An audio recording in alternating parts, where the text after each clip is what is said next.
انسان جس پر یقین کرتا ہے، جس پر اعتبار کرتا ہے، اس کے ساتھ اپنی بہن اور بیٹی کا رشتہ کیا کرتا ہے۔ نبی کریم صلی اللہ علیہ وآلہ وسلم نے ایک بیٹی کا نکاح حضرت عثمان سے کیا، وہ وفات پا گئی، دوسری بیٹی کا نکاح حضرت عثمان سے پھر کر دیا۔ تو یہاں یہ بات پتہ چلتی ہے کہ سرکار کو حضرت عثمان پر یقین تھا، سرکار اعتماد رکھتے تھے حضرت عثمان پر۔ اگر حضور نبی کریم صلی اللہ علیہ وآلہ وسلم جو کائنات میں سب سے اعلیٰ ہے، کائنات میں سب سے افضل ہے، اگر وہ حضرت عثمان پر یقین رکھتے ہیں تو پھر ہم رکھیں یا نہ رکھیں ہماری حیثیت کوئی نہیں باقی رہتی ہے۔ بندہ مومن کے لیے تو حضور علیہ الصلوۃ والسلام کا اعتماد ہی کافی ہے۔ اگر سرکار نے اعتماد رکھا ہے تو پھر ہمیں اعتماد رکھنا چاہیے۔ لوگ جہاں آج باتیں کرتے ہیں وہاں اس وقت بھی کرتے تھے۔ کہنے والوں نے کہا یہ کیا صورتحال ہے کہ ایک بیٹی حضرت عثمان کے نکاح میں دی تھی، وہ وفات پا گئی ہے تو دوسری بیٹی بھی دے دی ہے۔ بات چلتی چلتی سرکار کی بارگاہ میں پہنچی۔ نبی کریم صلی اللہ علیہ وآلہ وسلم نے فرمایا سننے والوں سنو، کہنے والوں کا سنو یہ بات کہ میرے محبوب کریم علیہ الصلوۃ والسلام نے فرمایا 2 بیٹیوں کی بات کرتے ہو، اگر 40 بیٹیاں بھی میری ہوتی یکے بعد دیگرے میں انہیں عثمان کے سپرد کر دیتا۔ ایک وفات پاتی دوسرے کا نکاح عثمان سے کر دیتا، دوسری وفات پاتی تیسری کا نکاح عثمان سے کر دیتا۔ تو یہ اعتماد تھا حضور نبی کریم صلی اللہ علیہ وآلہ وسلم کی ذات کا حضرت عثمان غنی رضی اللہ تعالیٰ عنہ پر۔ اور آپ سخاوت میں بڑے مشہور ہیں، آپ کی سخاوت بڑی مشہور ہے۔ آپ زمانے میں بڑے تاجر بھی تھے، بڑا مال و دولت آپ کے پاس تھا۔ جب بھی اسلام کو ضرورت پڑی حضرت عثمان غنی نے اپنا مال حضور کی بارگاہ میں پیش کیا۔ ایک سخاوت میں آپ مشہور تھے اور دوسرا حیا میں آپ مشہور تھے کہ آپ بڑے حیا دار تھے۔ اگر سرکار کی حدیث مبارکہ آپ سنیں، حضور نبی کریم صلی اللہ علیہ وآلہ وسلم بیٹھے ہیں اور اس حالت میں کہ سرکار کے پاؤں مبارک تھوڑا آگے ہیں اور سرکار کی شلوار مبارک جو ہے نا وہ پانچا تھوڑا پنڈلی تک ہے، ٹانگوں تک نہیں، یہاں پنڈلی نظر آ رہی ہے۔ حضرت ابو بکر صدیق آئے، سرکار اسی حالت میں بیٹھے رہے۔ حضرت عمر فاروق آئے، سرکار اسی حالت میں بیٹھے رہے۔ حضرت عثمان آئے تو سرکار اٹھے اور حضور نے اپنے جسم مبارک میں ساری کپڑا اوپر کر لیا۔ کہنے والوں نے کہا حضور حضرت ابو بکر آئے تو آپ اسی طرح بیٹھے رہے، حضرت عمر آئے تو آپ اسی طرح بیٹھے رہے، عثمان آئے تو آپ نے اپنے کپڑے درست کر لیے۔ تو سرکار نے فرمایا یہ وہ عثمان ہے جس سے اللہ کے فرشتے بھی حیا کرتے ہیں۔ تو فرمایا میں عثمان کے حیا کی وجہ سے ایسے کیا ہے، حالانکہ حرج کوئی نہیں تھا اس میں، کوئی کمی بیشی نہیں تھی اس میں۔ کہاں سرکار دو جہاں اور کہاں حضور کا عمل، کوئی بات نہیں تھی اس میں، لیکن حضور نے فرمایا میں نے عثمان کا حیا کیا ہے۔ حیا میں بھی آپ بڑے مشہور تھے اور سخاوت میں بھی آپ بڑے مشہور تھے۔ جہاں آج جنت البقیع کا قبرستان ہے، اگر آپ الفاظ پڑھیں حدیث مبارکہ کے تو یہ جنت البقیع کا جو قبرستان ہے یہ زمین حضرت عثمان کے پیسوں سے خریدی گئی ہے۔ آج بھی حضرت عثمان کا اکاؤنٹ مکہ مکرمہ کی سرزمین پر موجود ہے، جس سے لوگوں کو صدقہ و خیرات کیا جاتا ہے۔ آپ اتنے سخی تھے۔ حضور نبی کریم صلی اللہ علیہ وآلہ وسلم ایک دن اس زمین کا چکر لگا کر آئے جہاں آج جنت البقیع ہے۔ واپسی پر سرکار نے حضرت عثمان کو بلایا اور حضور نے فرمایا عثمان ذرا جانا اس زمین کو دیکھ کر آنا، بڑی پسند آئی ہے مجھے وہ زمین۔ حضور نے خریدنے کا حکم نہیں ارشاد فرمایا تھا، مگر حضرت عثمان دل کی بات کو بھانپ گئے۔ آپ گئے اور آپ نے اس زمین کو خریدا، سرکار کی بارگاہ میں آ گئے۔ حضور نے پوچھا عثمان زمین دیکھ آئے ہو؟ کہا حضور خرید کر لے آیا ہوں۔ سرکار نے فرمایا ہم نے تمہیں حکم تو نہیں ارشاد فرمایا تھا؟ حضرت عثمان نے عرض کی، کہا حضور آپ کو پسند تھی، آپ کو پسند ہو اور عثمان خرید کر نہ لائے؟ فرمایا ہماری جان بھی آپ کی پسند پر حاضر ہے۔ آپ نے کہا تھا کہ آپ کو پسند ہے تو وہ زمین اللہ کے حکم سے عثمان خرید کر لے آیا ہے، آپ کو پسند ہے تو آپ کی بارگاہ میں پیش کرتا ہے۔ اور یہ وہ زمین ہے جہاں آج سیدۃ النساء فاطمہ الزہرا سلام اللہ علیہا کی قبر انور بھی موجود ہے۔ یہ وہ زمین ہے جس جگہ پر بڑے بڑے لوگوں مائی سیدہ عائشہ صدیقہ رضی اللہ تعالیٰ عنہا کی قبر مبارک موجود ہے، مائی حلیمہ سعدیہ کی قبر موجود ہے، امام حسن کی قبر موجود ہے۔ یہ وہ زمین ہے جو زمین حضرت عثمان غنی کے پیسوں سے خریدی گئی تھی۔ اگر یہ بات یہاں کہنے والا کہے کہ اہل بیت کا حضرت عثمان سے اختلاف تھا تو کہاں ہیں وہ لوگ جہاں حضرت عثمان غنی کی پیسوں سے خریدی گئی زمین پر مائی صاحبہ کی قبر انور بھی موجود ہے، حضرت علی المرتضیٰ مائی سیدہ فاطمہ الزہرا کو وہاں دفنا کر آ رہے ہیں جو زمین حضرت عثمان کے پیسوں سے خریدی گئی تھی۔ تو یہ محبت تھی آپس میں اہل بیت اور صحابہ کرام رضوان اللہ تعالی علیہم اجمعین کی۔ وہ کسی نے کہا نا کہ یہی ہے ارض جنت، یہ طیبہ کی زمین ہے یہ طیبہ کی زمین ہے، یہ مدینہ منورہ، لیکن کہنے والے نے کہا یہی ہے ارض جنت، یہ طیبہ کی زمین ہے، جنت بھی یہی ہے اور مالک جنت بھی یہی ہے، کہ جنت بھی اسی جگہ پر ہے اور جنت کے مالک بھی وہی ہیں۔ اور کہنے والے نے ویسے نہیں کہا، سرکار نے فرمایا ما بین بیتی و منبری روضۃ من ریاض الجنہ، جہاں سے سرکار ہمیشہ چل کر آیا کرتے تھے، اپنے گھر سے نکلتے تھے، اس طرف سرکار کا حجرہ تھا، وہاں سے نکلتے تھے اور یہاں منبر تک آتے تھے، یہاں سے پھر چل کر حضور منبر سے اتر کر اپنے گھر میں جاتے تھے جہاں سرکار بار بار چل کے آیا کرتے تھے۔ اللہ کریم نے فرمایا محبوب تیرے چلنے سے ہم نے اس زمین کو یہ عظمت عطا فرمائی ہے وہ زمین کا ٹکڑا آج بھی جانے والا وہاں جاتا ہے، دیکھتا ہے، اور وہاں حضور علیہ الصلوۃ والسلام کے روضہ انور کے ارد گرد یہ حدیث مبارکہ لکھی ہے کہ ما بین بیتی و منبری روضۃ من ریاض الجنہ، سرکار نے فرمایا میرے گھر سے لے کر میرے منبر تک، میرے مصلی تک جو حصہ ہے اللہ کریم نے اسے جنت کا ٹکڑا بنا دیا ہے۔ سرکار کے بار بار چلنے کی وجہ سے اللہ کریم نے اس ٹکڑے کو یہ عظمت نصیب فرمائی تھی۔ حضرت عثمان غنی کا جو خاص واقعہ اور قصہ ہے اللہ کریم نے قرآن کریم میں اسے ذکر کیا ہے، بیعت رضوان سے اسے یاد کیا جاتا ہے۔ اللہ کریم نے فرمایا لقد رضی اللہ عن المؤمنین اذ یبایعونک تحت الشجرہ، محبوب ان سارے مومنوں سے رب راضی ہو گیا ہے جو ایک درخت کے نیچے بیٹھے تھے اور انہوں نے تیری بیعت کی تھی، ہاتھ پہ ہاتھ رکھا تھا۔ بیعت کرنا کہتے ہیں ہاتھ پہ ہاتھ رکھ کے کسی بات کا وعدہ کرنا۔ فرمایا جنہوں نے تمہاری بیعت کی تھی درخت کے نیچے، محبوب سن لیں اللہ کریم ان سارے صحابہ سے راضی ہو گیا ہے۔ اب رب جن سے راضی ہے، میں اور آپ ناراض رہیں تو فرق کیا پڑتا ہے؟ واقعہ اور قصہ یوں ہے کہ سرکار کو 9 ہجری کا سال چل رہا ہے، حضور علیہ الصلوۃ والسلام نے ارادہ کیا کہ ہم عمرہ کرنے جاتے ہیں۔ سرکار مکہ مکرمہ کے باہر ٹھہرے، ابھی مکہ فتح نہیں ہوا تھا۔ سرکار نے حضرت عثمان کو سفیر بنا کے بھیجا اور فرمایا جاؤ اور جا کر انہیں کہو کہ ہم عمرہ کرنے کا ارادہ رکھتے ہیں اور کوئی ارادہ نہیں ہے، نہ جنگ کریں گے نہ کوئی اور ارادہ ہے، عمرہ کریں گے اور واپس چلے جائیں گے۔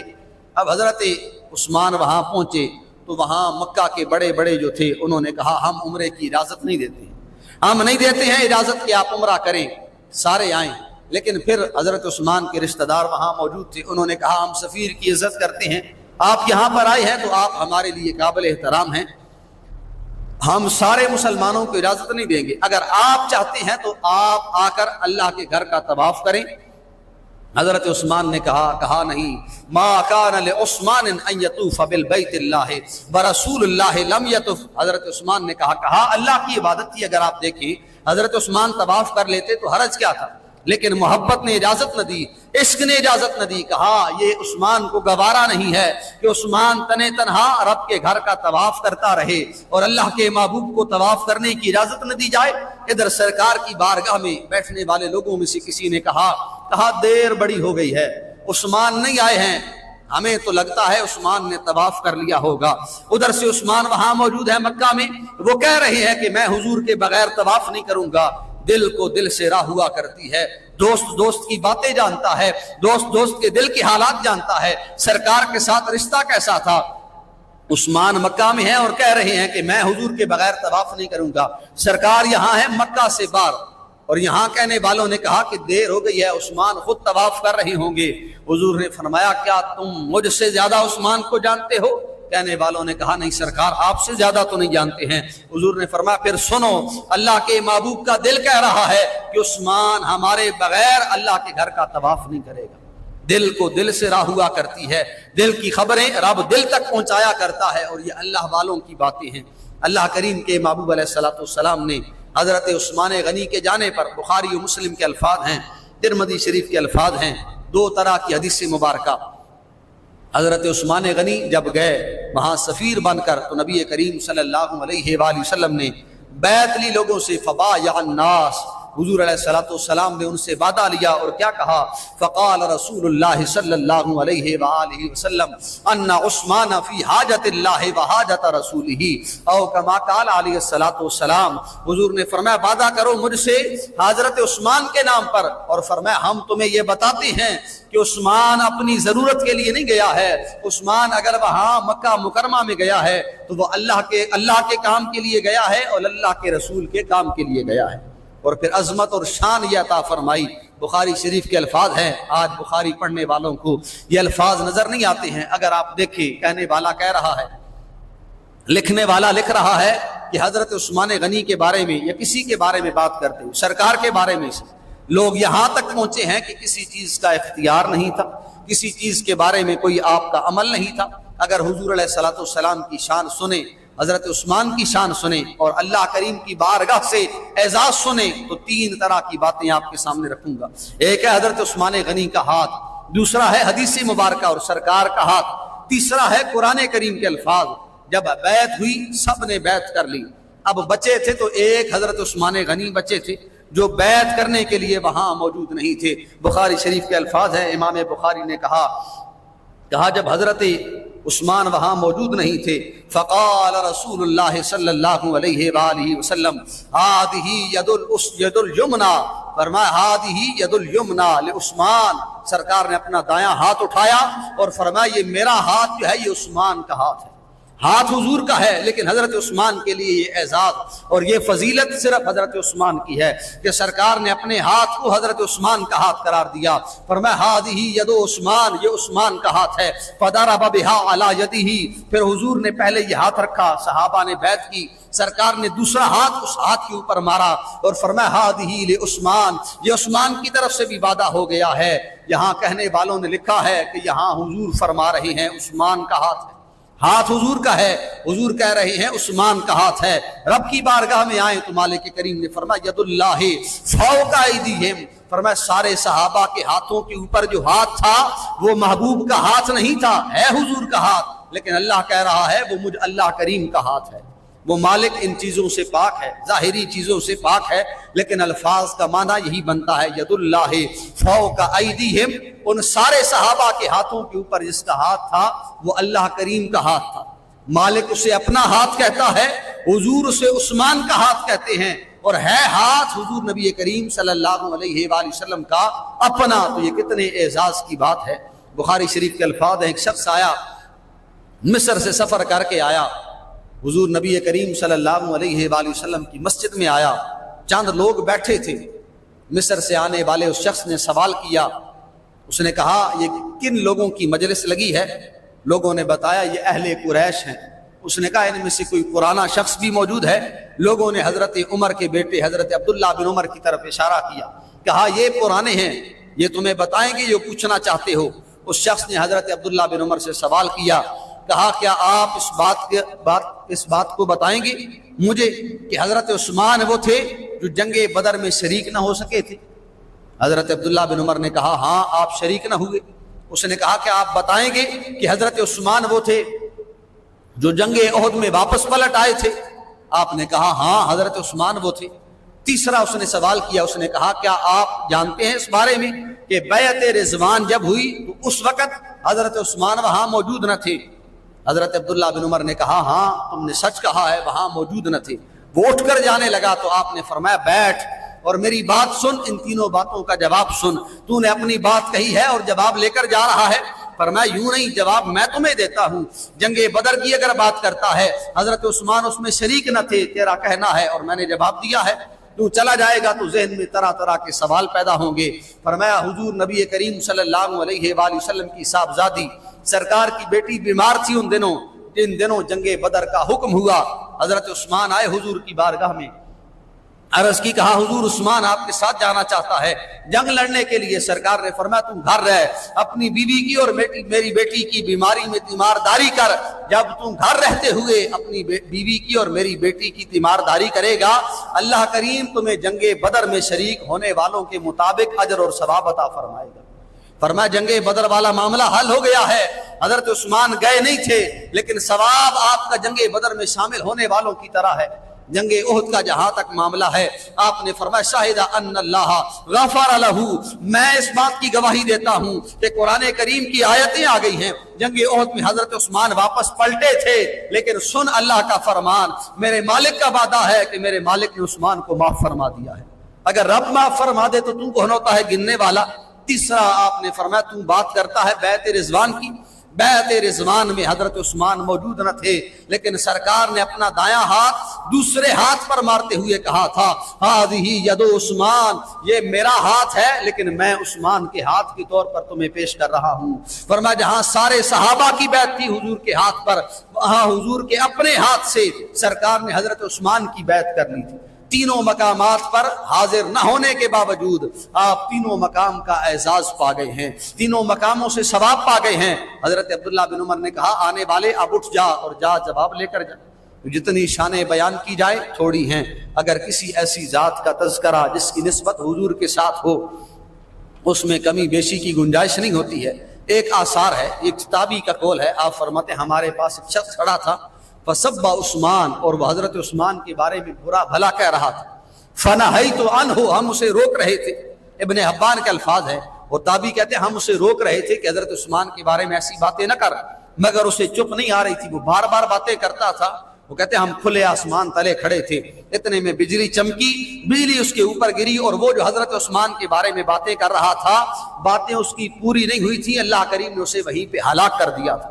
اور ایک حدیث مبارکہ کے الفاظ ہیں، سرکار کریم علیہ الصلوۃ والسلام کی بارگاہ میں عرض کی گئی کہ حضور ایک جنازہ آیا ہے، آپ جنازہ پڑھائیں یا پڑھنے آئیں؟ سرکار نے فرمایا میں نہیں جاؤں گا جنازہ پڑھنے۔ صحابہ نے عرض کی، کہا حضور آپ نے کبھی ایسا نہیں کیا ہے کہ جنازہ آیا ہو اور آپ اسے پڑھنے کے لیے نہ گئے ہوں، پڑھانے نہ گئے ہوں؟ سرکار نے فرمایا یہ وہ شخص ہے جو عثمان سے بغض رکھتا تھا، جو میرے عثمان کے بارے میں برا بھلا کہتا تھا، مسلمان تھا، جنازہ اس کا ہوا، لیکن سرکار نے فرمایا ہم اس کا جنازہ نہیں پڑھیں گے جو میرے عثمان کے بارے میں باتیں کرتا ہے۔ تو یہ صحابہ وہ صحابہ ہیں کہ جن سے سرکار بے پناہ محبت کیا کرتے تھے۔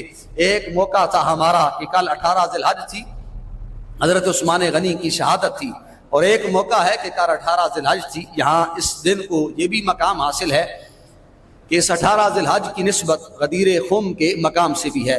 جو الفاظ آپ نے سب نے سنے ہیں، ہر کسی کی زبان پر زد عام ہے کہ من کنت مولا ہو فعلی مولا ہو، سرکار کا فرمان ہے اور ارشاد گرامی ہے۔ دو حدیث مبارکہ میں اس حوالے سے آپ کے سامنے رکھوں گا۔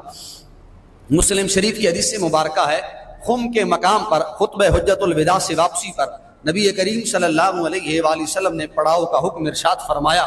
سرکار خطبے کے لیے کھڑے ہوئے، حضور نبی کریم صلی اللہ علیہ وآلہ وسلم نے اللہ کی حمد و ثنا کی، اللہ کی تعریف کی، اور اس کے بعد بعض و نصیحت کیا، اور اس کے بعد نبی کریم صلی اللہ علیہ وآلہ وسلم نے فرمایا الا ایھا الناس، اے لوگو یہ بات ذرا غور سے سننا، فَإِنَّمَا أَنَا بَشَرٌ يُوشَكُ أَن يَأْتِيَ رَسُولٌ أُجِيبَ، فرمایا مجھے یہ اپنے آپ پہ یقین ہو رہا ہے کہ میرے دن پورے ہو رہے ہیں، ہو سکتا ہے اللہ کی طرف سے پیغام لینے والا فرشتہ آئے، جان لینے والا فرشتہ آئے، اور ہو سکتا ہے میں اس کی جواب میں اس کے سوال کو پورا کروں، یعنی وہ مجھے کہے کہ میں آپ کی جان نکالنا چاہتا ہوں، اور یہ مقام حضور کو حاصل ہے کہ فرشتہ جان نکالنے سے پہلے اجازت لیتا ہے سرکار سے۔ مسلم کے الفاظ ہے، سرکار نے فرمایا ان یاتی رسول ربی فاجیب، ہو سکتا ہے کہ میرے پاس اللہ کا فرشتہ آئے اور میں اس کے جواب میں اسے ہاں کر دوں کہ میری جان وہ نکال لے اور میں رب کی بارگاہ میں چلا جاؤں، پر میں اس سے پہلے یاد رکھنا یہ باتیں، تارکن فیکم الثقلین، فرمایا انا تارکن فیکم الثقلین، میں تم میں دو بھاری چیزیں چھوڑ کے جا رہا ہوں، اولہما کتاب اللہ، ان میں سے پہلی چیز اللہ کریم کی کتاب ہے، رب کا قرآن ہے، فیہ الہدی والنور، فرمایا اس کے قرآن کریم میں ہدایت بھی ہے، اللہ کریم نے اس قرآن کو نور بھی بنایا ہے، جہاں جہاں تاریکی میں پڑھو گے اللہ کریم تمہیں روشنیاں عطا فرمائے گا، جہاں جہاں تم گمراہ ہو رہے ہوگے قرآن کو کھولو گے مالک تمہیں قرآن پڑھنے کے بدلے میں ہدایت نصیب فرمائے گا۔ فرمایا فخذوا بکتاب اللہ واستمسکوا بہ، اس کتاب کو مضبوطی سے پکڑنا، اس پر عمل کرنا اور ثابت قدم رہنا۔ فحث علی کتاب اللہ، سرکار نے زور دیا اللہ کی کتاب پر عمل کرنے کے لیے، ورغب فیہ، اس کی طرف رغبت کرنے کے لیے۔ اور دوسرا حضور نبی کریم صلی اللہ علیہ وآلہ وسلم نے فرمایا ثم قال واہل بیتی، فرمایا دوسری چیز جو تم میں چھوڑ کے جا رہا ہوں وہ میری اہل بیت ہے۔ اذکرکم اللہ فی اہل بیتی، اذکرکم اللہ فی اہل بیتی، اذکرکم اللہ فی اہل بیتی۔ 3 مرتبہ مسلم شریف کے الفاظ ہیں۔ سرکار نے یہ الفاظ ارشاد فرمائے کہ لوگوں کو حکم دیتا ہوں میرے مالک کو یاد رکھنا جب میری اہل بیت کے بارے میں کوئی بات کر رہے ہو۔ تو یہاں یہ بات پتہ چلتی ہے کہ جو 2 بھاری چیزیں سرکار نے چھوڑی ہیں، ایک کتاب اللہ ہے اور دوسری اہل بیت ہے۔ دوسری حدیث مبارکہ میں اس کی وضاحت ہے۔ سرکار کریم علیہ الصلوۃ والسلام نے فرمایا میں تم میں 2 بھاری چیزیں چھوڑ کے جا رہا ہوں، اولہما اکبر من الآخر، ان دونوں میں سے دوسری چیز پہلی چیز دوسری سے ذرا زیادہ بھاری ہے۔ پہلی چیز کتاب اللہ وعترتی اہل بیتی، پہلی چیز اپنی کتاب چھوڑ کے جا رہا ہوں قرآن کریم، دوسری چیز اپنی اہل بیت کو چھوڑ کر جا رہا ہوں۔ فانظروا کیف تخلفونی فیہما، فرمایا جب میں دنیا سے چلا جاؤں اپنے اعمال پر غور کرنا کہ ان دونوں چیزوں کے بارے میں تمہارا کیا اختلاف ہے، کیا بات کرتے ہو، قرآن کے بارے میں تمہارا نظریہ کیا ہے، میری اہل بیت کے بارے میں تمہارا نظریہ کیا ہے، ان دونوں چیزوں سے محبت کتنی کرتے ہو، میرے جانے کے بعد قرآن سے تمہاری محبت کتنی ہے اور میری اہل بیت سے تمہاری محبت کتنی ہے۔ پھر سرکار کریم علیہ الصلوۃ والسلام نے فرمایا فَإِنَّهُمَا لَن يَتَفَرَّقَا حَتَّى يَرِدَا عَلِيَّ الْحَوْض، فرمایا نہ قرآن اہل بیت سے جدا ہوگا نہ اہل بیت قرآن سے جدا ہوگی، حتیٰ کہ یہ دونوں حوض کوثر پر رب کی بارگاہ میں آ کر ملاقات کریں گے۔ ثم قال ان اللہ مولاي ومولا كل مؤمن، پھر سرکار نے فرمایا اپنے بارے میں میں یہ اعلان کرتا ہوں کہ ان اللہ مولاي، بے شک میرا مولا اللہ کریم ہے، وانا مولا كل مؤمن، اور حضور نے فرمایا میں اللہ کا نبی ہر مومن کا مولا ہوں۔ پھر سرکار نے اپنی عظمت بیان کرنے کے بعد ثم اخذ بید علی، حضور نے خم کے مقام پر حضرت علی کو بلایا، سرکار نے حضرت علی کا ہاتھ پکڑا، ہاتھ بلند کیا اپنے ہاتھ کے ساتھ اور بڑے مجمع میں اعلان کیا، فرمایا من کنت مولا ہو، فرمایا جو کوئی مجھے مولا مانتا ہے، مجھے آقا مانتا ہے، مجھے دوست اور مددگار مانتا ہے، من کنت مولا ہو۔ یہ سارے معنی ہیں مولا کے، مددگار بھی مولا کو کہتے ہیں، آقا بھی مولا کو کہتے ہیں، دوست بھی مولا کو کہتے ہیں، اور مولا کا اصل معنی مولا بھی مولا کو کہتے ہیں۔ فرمایا من کنت مولا ہو فعلی مولا ہو، حضور نے فرمایا جس کا میں مولا ہوں، سرکار نے فرمایا میرا اعلان ہے کہ آج کے بعد اس کا علی بھی مولا ہے۔ اختلاف رکھنے والے ہر چیز سے اختلاف رکھتے ہیں، اختلاف رکھنے والے تو قرآن کی آیت سے بھی اختلاف رکھتے ہیں۔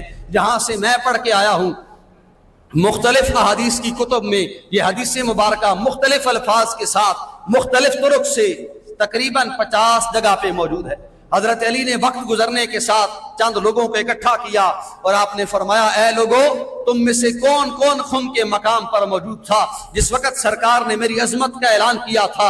ایک روایت میں 17 لوگ کھڑے ہوئے، ایک روایت میں 30 لوگ کھڑے ہوئے۔ انہوں نے کہا ہم موجود تھے اور ہم نے یہ سنا تھا کہ سرکار نے فرمایا تھا من کنت مولا ہو فہذا علی مولا ہو، کہ جس کا میں مولا ہوں اس کا علی مولا ہے۔